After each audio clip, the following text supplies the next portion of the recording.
This is the first Apple computer mouse. It came with Apple's $10,000 Lisa computer, and it was designed by a product design consulting firm that would eventually become known as IDEO. The assignment was straightforward. They had to take the computer mouse, a $400 device at the time, and bring it down to under $35, and make it mass producible and reliable. And above all, it needed to be simple.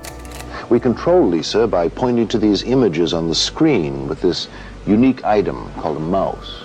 Fast forward about 30 years, and IDEO doesn't really create products anymore. They've transitioned to designing networks and experiences, things like Los Angeles' voting system and the Red Cross's method for finding donors, even entire schools.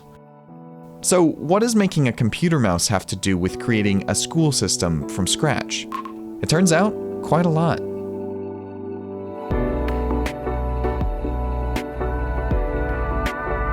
The world we live in is one where really the complex things are the things that are mostly broken, not the simple things. We have lots of great products, lots of beautiful products, lots of products we can use every day. Everything from furniture to tableware to consumer electronics. They're mostly pretty good, right? And yes, there's opportunity to do better and do more, but I'm interested in the things that don't work very well and the things that you can impact society with, and they're mostly the more complex things. Back in 1971, a designer named Victor Papanek wrote a book called Design for the Real World. The premise was pretty simple. Creators could take some of the same design strategies from the creation of industrial products and use them to tackle problems like pollution and overcrowding and food shortages. By 2001, IDEO had done just that, pivoting from products to real-world experiences. But the design steps? Tim Brown says they stay just about the same. The first piece is observing the world in order to ask an interesting question, right? And you can observe the world in lots of different ways. When we talk about human-centered design, we're really talking about observing the way humans live their lives and asking interesting questions about, hey, why does somebody do this and not that? Or why is somebody struggling with this problem? Why is it hard for somebody to open that, why are they struggling to open that jam jar lid? Well, so maybe I could redesign the jam jar lid, right? Or maybe I could give them a tool to help them, right? So why is this happening? So the first step is that looking at the world and coming up with a good question. For making a mouse, that means watching how people use computers and observing what they want and what they don't.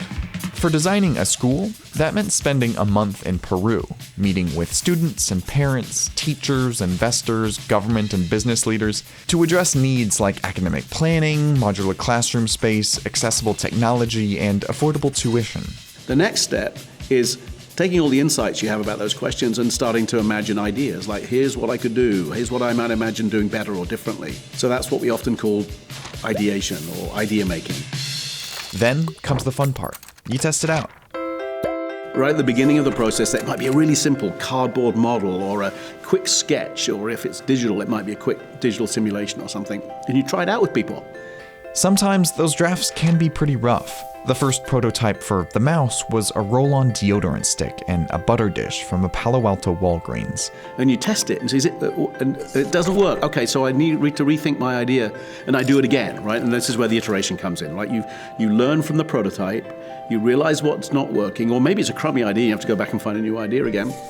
And you go through that loop over and over again, asking the question, having ideas, prototyping, learning, and until you get to something that truly meets somebody's needs or a set of people's needs. Now, the last bit of the process, which arguably happens in that iteration also, is the storytelling piece, right? Because always you're trying to explain to people why your idea is interesting. Macintosh, the computer for the rest of us. I think what you need to design a complex system is not one brain, you need lots of brains.